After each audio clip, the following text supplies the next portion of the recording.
नमस्कार बच्चों, मैं उमेश कुमार स्वागत करता हूं आपको अपने इस वीडियो में। आज मैं आपके लिए फिर से लेकर आया हूं एक नए टॉपिक पर नए वीडियो। इससे पहले आपने वीडियो देखे रहे होंगे बायोलॉजी और एग्रीकल्चर से संबंधित काफ़ी सारे वीडियो मैंने पोस्ट किए हैं, अपलोड किए थे। तो ये वीडियो मेरा बेस्ड है 5 किंगडम क्लासिफिकेशन के बेस पर प्लांट किंगडम। क्योंकि आज मैं सिर्फ प्लांट किंगडम में आपको कुछ ही बातें बताने वाला हूँ, पूरे डिटेल नहीं बता रहा हूँ। इसमें डिटेल जिसके बारे में बात करूँगा वो सिर्फ होगा फीचर्स के बारे में और क्लासिफिकेशन के बारे में। क्लासिफिकेशन में भी मैं ज़्यादा डीप में नहीं जाऊँगा, क्योंकि नेक्स्ट वीडियो मैं फिर से बनाऊँगा। क्लासिफिकेशन में अलग अलग सब किंगडम क्लास बेस पे मैं फिर से नया वीडियो लेके आऊँगा। उसमें आपको सारी चीज़ें मिलेंगी, पूरे प्लांट के एक एक चीज़ के क्लासिफिकेशन मिलेगा, उसके फीचर्स मिलेंगे, एग्जाम्पल मिलेगा, कुछ इंपॉर्टेंस ऐसा प्लांट होंगे जिसकी स्ट्रक्चर मैं बना के बताऊँगा आपको। स्ट्रक्चर के बारे में मैं चर्चा करूँगा। तो आज की इस वीडियो में मैं सिर्फ आपको प्लांट किंगडम से रिलेटेड जो बातें करूँगा वो कुछ कीवर्ड्स के रूप में आपको दे देता हूँ।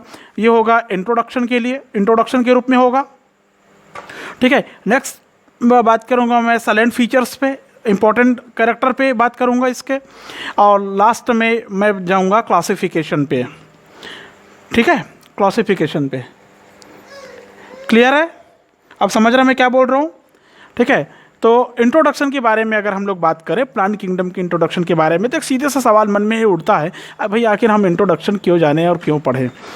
इंट्रोडक्शन ही एक ऐसी चीज़ होती है जो हमको ये बता देता है कि हमें आगे क्या करना है, कैसे करना है, कितना करना है, ठीक है। तो मैं सीधे जा रहा हूँ फर्स्ट इंट्रोडक्शन में। इंट्रोडक्शन की बात अगर मैं करूँ प्लांट किंगडम के लिए, तो आपको बताना मेरे लिए ज़रूरी हो जाता है कि जितने भी प्रकार के ऑटोट्रॉपिक न्यूट्रिशन करने वाले एनिमल है, मैं इसको लिख नहीं रहा हूँ क्योंकि सारी चीज़ें कैरेक्टर में फिर से मिलेगा आपको, ठीक है।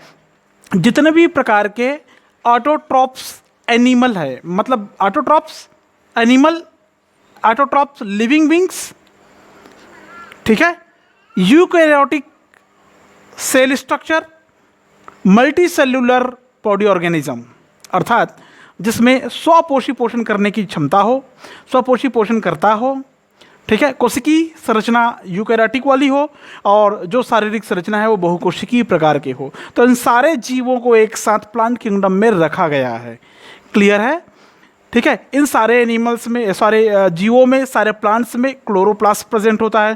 Chloroplast is a main plastid, मुख्य लवक होता है जो कि पौधों की पत्तियों में पाई जाती है। इसका काम होता है फोटोसिंथेसाइज करना, प्रकाश संश्लेषण का कार्य करना, ठीक है। उसके असंख्य अणु उपस्थित रहते हैं। ये ज़ैंथोफिल के रूप में हो सकते हैं, कैरोटिनाइड्स के रूप में हो सकते हैं, ठीक है। कैरोटीन्स तो आप लोग सुने ही होंगे, ये कॉमन सी चीज़ें, carotenes, xanthophyll, and then last phycobilins के रूप में भी हो सकते हैं ये प्लास्टिड या ये लवक, ठीक है। सेल वाल इसमें प्रेजेंट होती है। सेल वाल जो होती है वो सेल्यूलोज की बनी हुई होती है, काफ़ी मोटी परत होती है, ठीक है। अगर बात करें total number of animal organism अर्थात प्लांट की, तो आज तक लगभग 3.5 लाख प्रकार की पादप स्पीसीज़ की खोज की जा चुकी है। लगभग 3.5 लाख प्रकार की पादप स्पीसीज़ की खोज की जा चुकी है। क्लियर है? टेक्सोनॉमिक वर्गीकी के आधार पर, क्लासिफिकेशन के आधार पर लगभग 3.5 लाख प्रकार की पादप जातियों की खोज की जा चुकी है, अर्थात वर्गीकी में इसका स्थान है। अगर हम इसके स्ट्रक्चरल मॉर्फोलॉजी पे जाए, इंटरनल स्ट्रक्चर पे जाए, तो काफ़ी डिफरेंस हमको दिखाई देंगे, काफ़ी डिफरेंस मिलेगा हमको। हमें ये पता है, पहले से हम जानते हैं कि जितने भी प्रकार के इनऑर्गेनिक मटेरियल्स होते हैं उनमें से कुछ, जैसे कार्बन डाइऑक्साइड, वाटर और मिनरल्स की सहायता से ये अपने लिए कार्बनिक पदार्थ, ऑर्गेनिक मटेरियल का निर्माण करता है। Like as carbohydrate, protein, fat and then vitamins वगैरह का ये फॉर्मेशन करती है, ठीक है। तो जितना मैंने कहा उसको फटाफट मैं नोट डाउन कर देता हूँ ताकि आपकी जानकारी के लिए अच्छा हो जाए, ठीक है। मैंने कहा कि ये ऑटोट्रॉप न्यूट्रिशन करते हैं, ऑटोट्रॉपिक न्यूट्रिशन करते हैं। इसमें जो सेल स्ट्रक्चर है वो यूकैरियोटिक होता है, ठीक है, मल्टी सेल्यूलर होता है, ठीक है।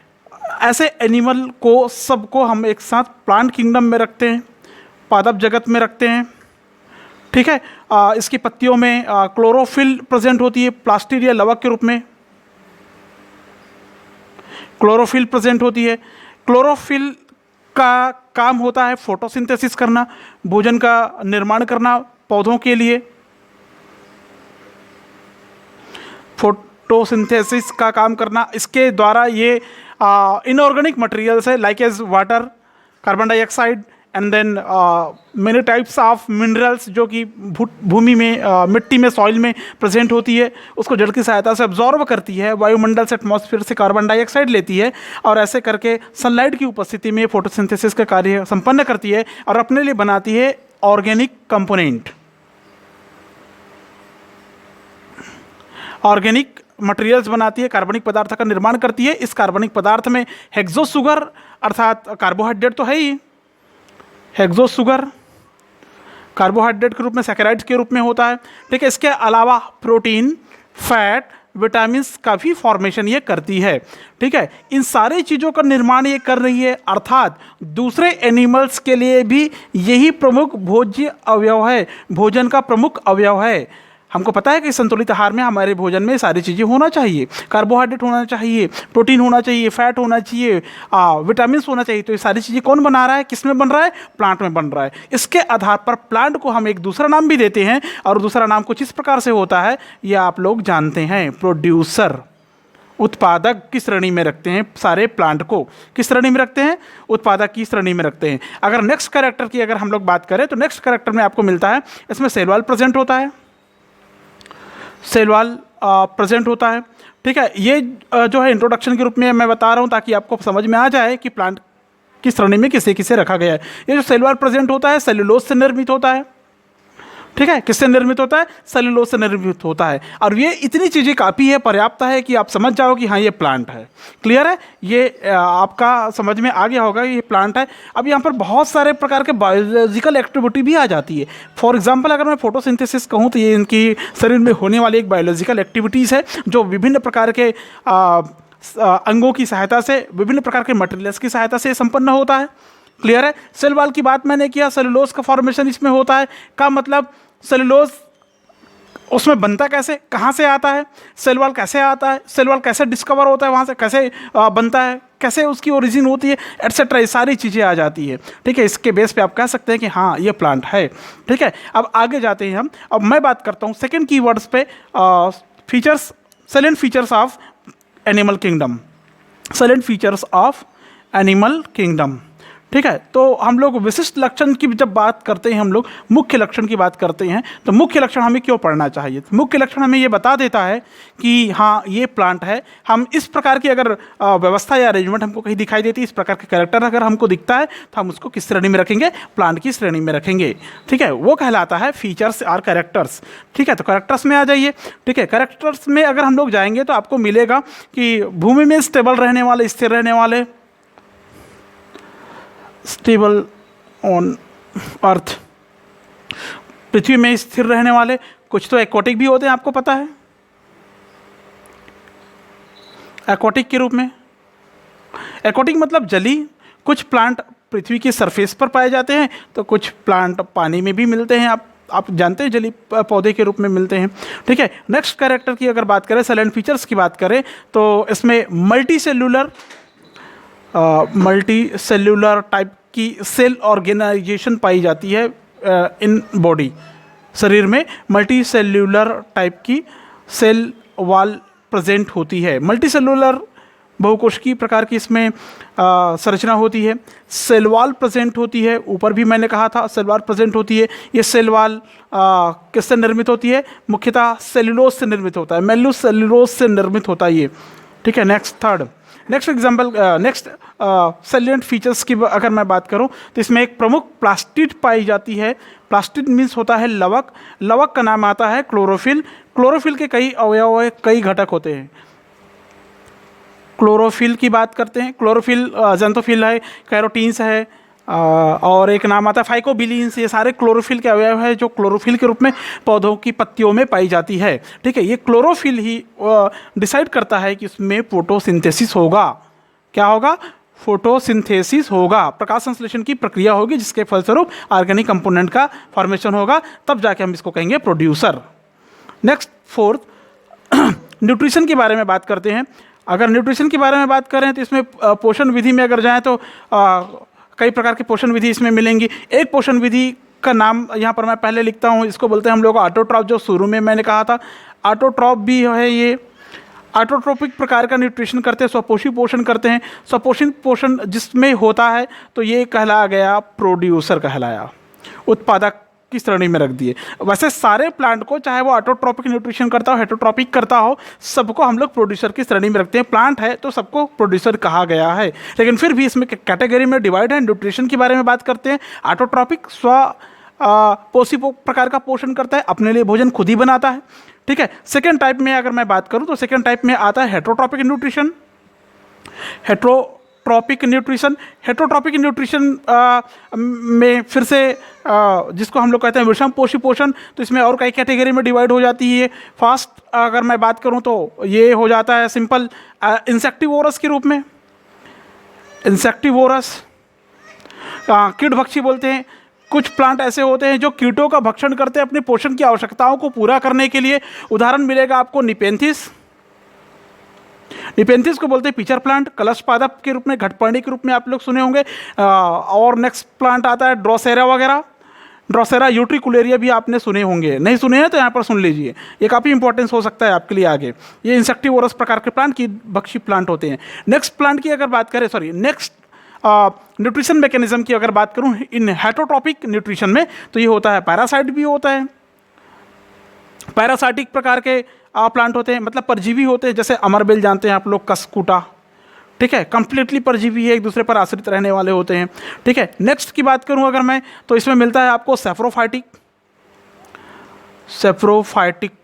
प्लांट। सेफ्रोफाइटिक मीन्स होता है मृतोपजीवी प्रकार के प्लांट। इसमें आता है नियोसिया वगैरह आता है, मृत सल्ले गले कार्बनिक पदार्थों में उगने वाले प्रकार के प्लांट है, ठीक है। और एक होता है जिसको आप लोग पढ़े हैं, पहले भी सुन चुके हैं, मेरी वीडियो में आपने देखे होंगे और बाकी भी पढ़े होंगे आप लोग, सिम्बायोटिक। सिम्बायोटिक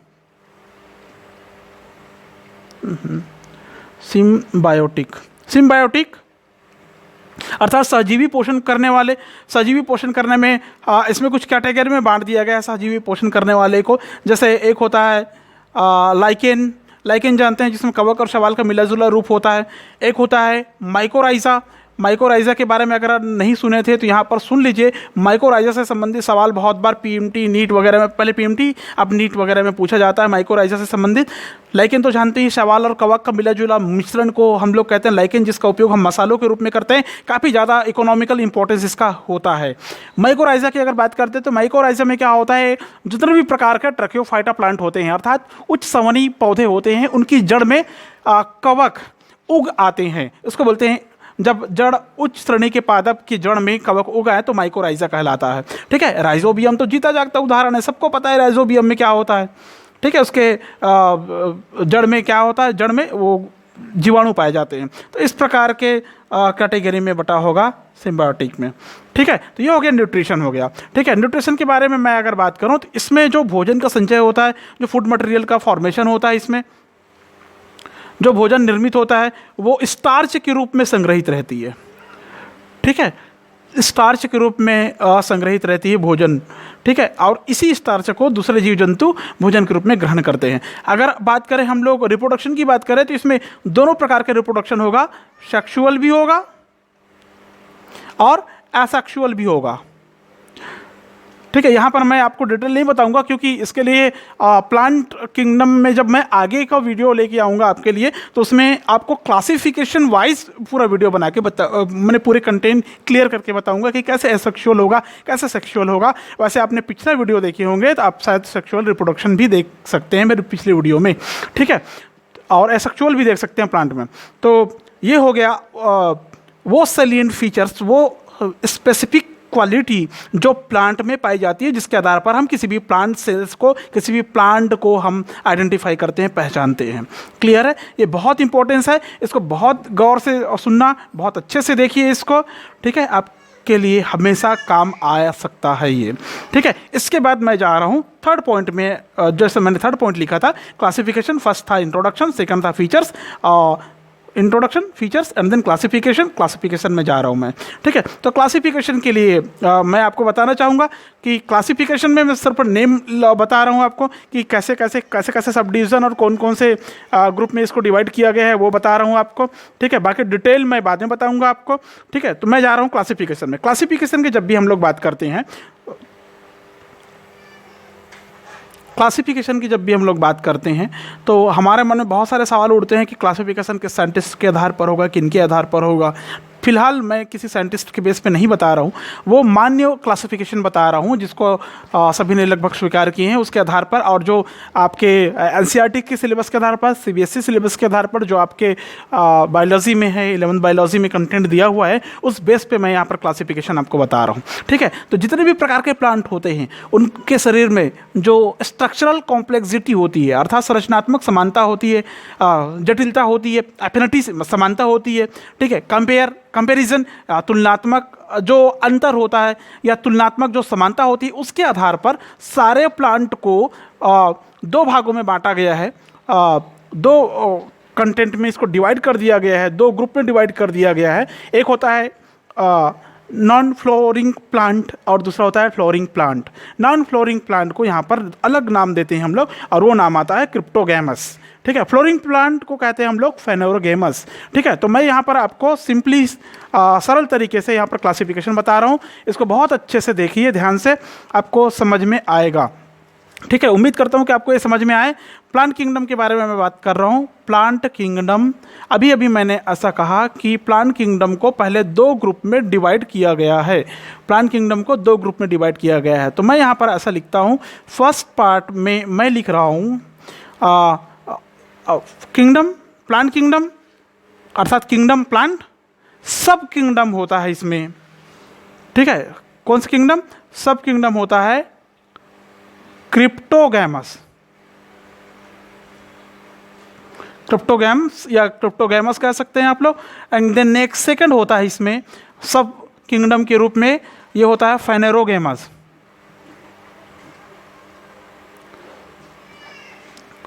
ठीक है।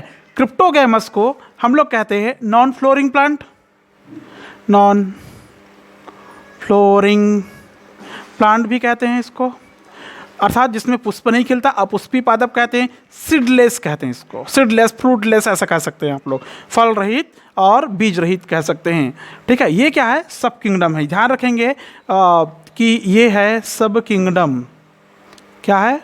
सब किंगडम, ठीक है। ये सब किंगडम है, ये भी सब किंगडम है। ये हो गया क्रिप्टोगेमस, ये हो गया फेनोरोगेमस। अब जो क्रिप्टोगेमस है, फेनोरोगेमस है, इसको फिर से अलग अलग क्लासीफाई किया गया है, ठीक है। ये हो गया सब किंगडम। सब किंगडम को फिर से क्लासीफाई किया जाता है डिवीज़न में।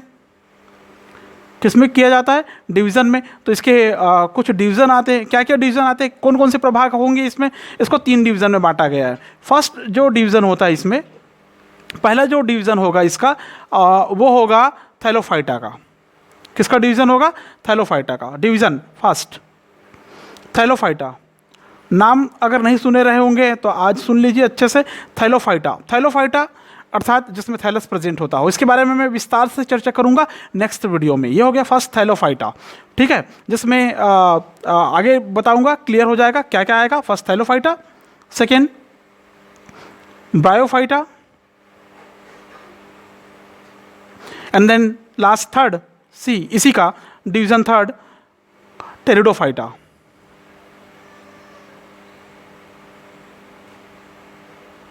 ये हो गया आपका 3 डिवीजन क्रिप्टोगैमस का, सब किंगडम क्रिप्टोगैमस का 3 डिवीजन, अर्थात 3 प्रभाग, थैलोफाइटा, ब्रायोफाइटा, टेरिडोफाइटा। अब देखो, थैलोफाइटा को फिर से 2 भागों में डिवाइड किया गया है। इस थैलोफाइटा को फिर से 2 भागों में डिवाइड किया गया है। इसमें से पहला पार्ट होता है एल्गी का। एल्गी से आप परिचित है? एल्गी आप पढ़ चुके हैं, आप नहीं पढ़े हैं तो नेक्स्ट वीडियो और मिल जाएगा आपको। फंजाई, सेकंड होता है फंजाई। ये हो गया शैवाल, ये हो गया कवक, ठीक है। भले ही कवक के लिए आपने एक अलग किंगडम पढ़े होंगे, लेकिन वो प्लांट का जो क्लासिफिकेशन है उसमें इसका नाम आता है, फंजाई में थैलोफाइटा के अंतर्गत आता है, अर्थात डिवीज़न थैलोफाइटा के अंतर्गत आता है। उसके बाद में नेक्स्ट आता है ब्रायोफाइटा की बात करते हैं हम लोग। ब्रायोफाइटा के जो डिवीज़न होंगे इसमें फिर से पूरे प्लांट को, कुछ प्लांट्स को 3 भागों में डिवाइड किया गया है, सब डिवीज़न में डिवाइड किया गया है ब्रायोफाइटा को। ब्रायोफाइटा डिवीज़न है ना, ये हो गया फर्स्ट, ये हो गया सेकंड और ये हो गया थर्ड। अब ब्रायोफाइटा को फिर से 3 डिवीज़न में डिवाइड किया गया है। देखिए कौन कौन से डिवीज़न है। फर्स्ट डिवीज़न की अगर मैं बात करता हूँ इसमें, तो ये होगा इसमें मैं 2 प्रकार का बता रहा हूँ। एक होता है सब डिवीज़न, ये डिवीज़न है तो सब डिवीज़न बता रहा हूँ आपको। सब डिवीज़न याद रखेंगे, एसडी लिखा हूँ, सब डिवीज़न, पूरे का सब डिवीज़न पहले लिखूंगा। सब डिवीज़न में हिपेटेसी, आप लोग क्या इससे पहले हिपेटेसी सुने हैं? अगर सुने हैं तो फिर आपको समझ में आ रहा होगा कि हिपेटेसी क्या होता है। ठीक है, मैं ये जो बता रहा हूँ आपको सब डिवीज़न, ये हिपेटेसी। ठीक है, फर्स्ट सब डिवीज़न, पहला उप प्रभाग। ठीक है, दूसरा इसी में सब डिवीज़न में होता है एंथोसिरोटी, और थर्ड इसमें होता है, तीसरा जो होता है वो होता है मॉसेस और मसाई। मॉसेस लिख देता हूँ मैं, मॉसेस, मॉस भी बोलते हैं इसको, मसाई भी बोलते हैं। ठीक है, ये जो हिपेटेसी है ये एक क्लास हिपैटिकॉप्सिडा के अंतर्गत आता है। हिपैटिकॉप्सिडा के अंतर्गत आता है। इसके बारे में विस्तार से चर्चा मैं नेक्स्ट वीडियो में करूंगा। एंथोसिरोसी जो होता है, एंथोसिरोटी जो होता है, एंथोसिरोटी जो होता है, ये एक क्लास एंथोसिरेटोप्सिडा के अंतर्गत आता है। क्लास लिखा हूँ, देखो क्लास, ये है एंथोसिरोटोप्सिडा के अंतर्गत आता है। और लास्ट में आता है मॉसेस या मसाई। ठीक है, ये जो मॉसेस या मसाई है ये ब्रायोप्सिडा के अंतर्गत आता है, ब्रायोप्सिडा के अंतर्गत आता है। ठीक है, क्लियर है, आप समझ रहे होंगे। ये हो गया क्लास, इस क्लास के अंतर्गत आता है। ठीक है, इस एग्जाम्पल मैं बाद में बताऊंगा, जब आपको डिटेल बताऊंगा तब। ठीक है, इसमें लीवर वट आता है, फिर भी सुन लीजिए। एंथोसिरोटी में हॉर्नवर्ट्स आता है। वैसे एग्जाम्पल बताना शुरू करूँ तो सबको बताना पड़ेगा, इसलिए मैं एग्जाम्पल में नहीं जा रहा था। हॉर्नवर्ट्स इसमें आता है। मॉसेस मसाई में वो मॉस वाले प्लांट आते हैं। ठीक है, इसके बारे में डिटेल से हम लोग चर्चा बाद में करेंगे। ये हो गया आपका ब्रायोफाइटा। ब्रायोफाइटा के बाद में आता है थर्ड टेरिडोफाइटा। टेरिडोफाइटा जो होता है इसको भी कुछ सब डिवीज़न में बांट दिया गया है। और कौन कौन से सब डिवीज़न है देखिए। इसका जो फर्स्ट सब डिवीज़न है, सी का पहला सब डिवीज़न है जो कि उप प्रभाग के रूप में होता है, ये होता है साइलोप्सिडा।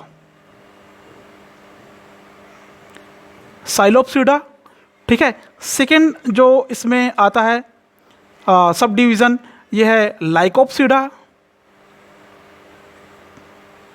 और थर्ड जो आता है, सॉरी, 4 में बांटा गया, इसको 4 पार्ट में कन्वर्ट किया गया, बांटा गया है, स्फिनोप्सिडा। ठीक है, फोर्थ यहीं पर लिख रहा हूँ मैं, फोर्थ। ठीक है, फोर्थ टेरिडोप्सिडा।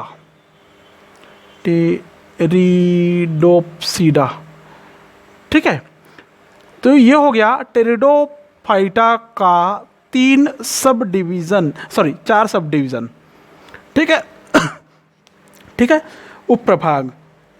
ये जो साइलोप्सिडा होता है, लाइकोप्सिडा, स्फिनोप्सिडा और टेरिडोप्सिडा, ये चारों टेरिडोफाइटा प्रभाग या क्या कहते हैं इसको, डिवीज़न के अंतर्गत आने वाला सब डिवीज़न है। ठीक है, मैं समझ रहा हूँ कि आपको ये चीज़ समझ में आ रही है जो मैं बोल रहा हूँ। ठीक है, अगर कहीं भी किसी भी प्रकार की कोई दिक्कत होती है तो मुझे कमेंट सेक्शन में ज़रूर लिखें। ठीक है, तो अब चलते हैं हम लोग फेनोरोगैमस की तरफ, जो दूसरा भाग है। फेनोरोगैमस को बोलते हैं हम लोग फ्लोरिंग प्लांट बोलते हैं इसको। क्या बोलते हैं? फ्लोरिंग प्लांट, अर्थात पुष्पी पौधे। ठीक है, इसमें फ्रूट भी बनते हैं। ठीक है, और उसके अंदर सीड भी बनते हैं।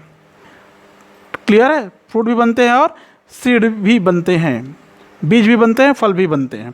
ये होता है फेनोरोगैमस, पुष्पी पादप कहते हैं इसको। ठीक है, अब इसका क्लासिफिकेशन देखिए। इसके क्लासिफिकेशन के लिए मैं इधर आ जाता हूँ सीधा सीधा। ठीक है, इसका क्लासिफिकेशन जो होता है फेनोरोगेमस में, ठीक है, पहले इसको 2 डिवीज़न में डिवाइड करते हैं। ये हो किंगडम हो गया, तो इसके डिवीज़न 2 हैं। पहले डिवीज़न की मैं बात करूं तो इसमें पहला डिवीज़न होगा जिम्नोस्पर्म, जिम्नोस्पर्म, और सेकंड डिवीज़न की मैं बात करूं ये होगा एंजियोस्पर्म। ठीक है, जिम्नोस्पर्म अर्थात इसको बोलते हैं अनावृत्ति बीजी, एंजियोस्पर्मों को बोलते हैं आवृत्ति बीजी। जिम्नोस्पर्म जो होता है ये नेक्ड सीड वाला होता है, नग्न बीजी होता है, को बीज के चारों तरफ कोई आवरण नहीं होता, फ्रूटलेस होता है। ठीक है, नेक्ड सीड बोलते हैं इसको। नग्न बीज पादप होते हैं, फ्रूट नहीं बनता इसमें, क्लियर है, मतलब कोई आवरण नहीं मिलेगा इसमें बीज के चारों तरफ। और जो एंजियोस्पर्म होता है इसको बोलते हैं विथ कवर्ड। ठीक है, विथ कवर्ड अर्थात जो सीड होगा वो ढका होगा, एक आवरण युक्त होगा। ठीक है, अर्थात विथ कवर्ड में हम लोग फ्रूट का नाम लेते हैं, फ्रूट होता है, फ्रूट के अंदर में बीज होता है। ठीक है, तो इसको बोलते हैं हम लोग ऐसा बीज जिसके चारों तरफ आवरण पाया जाता हो, ये कहलाएगा एंजियोस्पर्मी, आवृत्ति बीजी बोलते हैं इसको। ठीक है, अब इसका थोड़ा सा क्लासिफिकेशन देख लेते हैं। जिम्नोस्पर्म में ये क्लासिफिकेशन लास्ट स्टेज में है, ध्यान से देखिएगा, और यही ज़्यादातर आपको पढ़ने को मिलेंगे इस समय अभी। ठीक है, जिम्नोस्पर्म जो होता है इसको फिर से कुछ सब डिवीज़न में डिवाइड कर दिया जाता है। जिम्नोस्पर्म को कुछ सब डिवीज़न में डिवाइड किया गया है, तो इसका सब डिवीज़न देखेंगे। सब डिवीज़न, जिम्नोस्पर्म का सब डिवीज़न, जिम्नोस्पर्म क्या था, डिवीज़न था, इसका सब डिवीज़न देखिए, डिवीज़न मैंने लिखा है, उसके बाद सब डिवीज़न। सब डिवीज़न में पहला आता है इसमें साइकेडोप्सिडा, साइकेडोप्सिडा, साइकेडोप्सिडा ये फर्स्ट। इसके अंतर्गत आता है साइकस, विलियमसोनिया वगैरह प्लांट आते हैं, साइकस, विलियमसोनिया,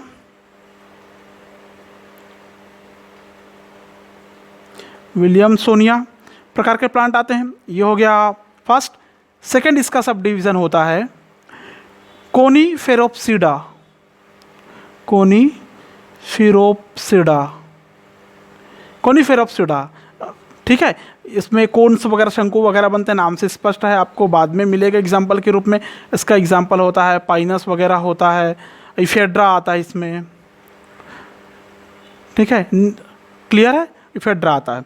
नेक्स्ट थर्ड होता है इसमें, तीसरा भाग इसका subdivision of gymnosperm plant, Gnetopsida, Gnetopsida. ठीक है, इसमें आता है निटम, इफेड्रा भी इसी, इफेड्रा की कुछ प्रजातियां भी इसमें आता है, तो आप यहाँ पर कंफ्यूज नहीं होंगे। ठीक है, तो जिम्नोस्पर्म का 3 सब डिवीज़न यहाँ पर क्लियर हो गया आपके लिए।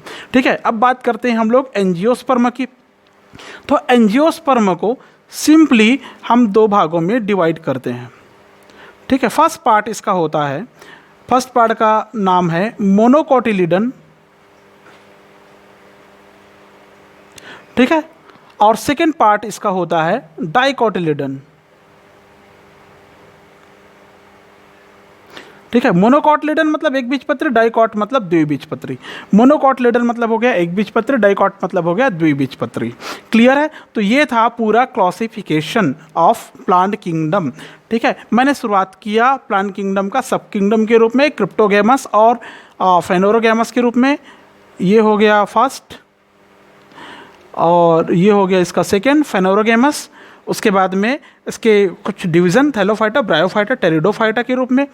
थैलोफाइटा के फिर से एल्गी और फंगस, ये जो हो गया ग्रुप हो गया, ये समूह हो गया, 2 ग्रुप में इसको डिवाइड किया गया। ब्रायोफाइटा में सब डिवीज़न, ये डिवीज़न था, तो सब डिवीज़न में आपको मिला सब डिवीज़न के रूप में हिपैटेसी, एंथोसिरोटी एंड देन मॉसिस और मसाई। ठीक है, उसके बाद टेरिडोफाइटा में आपको 4 मिले। 4 क्या है, ये 4 क्या है, सब डिवीज़न है, साइलोप्सिडा, लाइकोप्सिडा, स्पिनोप्सिडा और लास्ट में टेरिडोप्सिडा मिला। क्लियर है, उसके बाद में मैंने बताया आपको फेनेरोगेमस के बारे में। फेनेरोगेमस का क्लासिफिकेशन कुछ इस प्रकार से किया जाता है, जिम्नोस्पर्मा और एंजियोस्पर्मा के बीच के रूप में किया जाता है। जिम्नोस्पर्मा का मतलब होता है नेक्ड सीड, बीज के चारों तरफ कोई आवरण नहीं, फ्रूटलेस भी कह सकते हैं आप इसको, फल भित्ति नहीं पाई जाती, पेरिकार्प नहीं होता। एंजियोस्पर्म में आवृत्ति बीज होता है, बीज आवरण से ढका हुआ रहता है, फ्रूट इसमें बना रहता है। ठीक है, सब डिवीजन की बात करें जिम्नोस्पर्म में, पहले मैंने बात किया था साइकेडोप्सिडा के रूप में, दूसरा कोनीफेरोप्सिडा एंड देन थर्ड जिनोप्सिडा के रूप में। इसके कुछ एग्जांपल मैंने बताया है आपको। एंजियोस्पर्म में फिर से मैंने बताया मोनोकोटिलेडन एंड देन डाइकोटिलेडन के रूप में बताया। तो ये रहा वो क्लासिफिकेशन जिसका विस्तृत वर्णन मेरे नेक्स्ट वीडियो में आपको मिलेगा। ठीक है, उम्मीद करता हूँ कि आपको ये वीडियो बहुत अच्छे से समझ में आया होगा। मैं उम्मीद करूँगा कि आप बार बार देखिए, इसको बराबर देखिए, अच्छे से सुनिए। आप चाहें तो नोट डाउन कर सकते हैं। अगर कोई सवाल होगा तो आप मुझे कमेंट सेक्शन में कर सकते हैं। ठीक है, आज के लिए बस इतना ही। Thank you.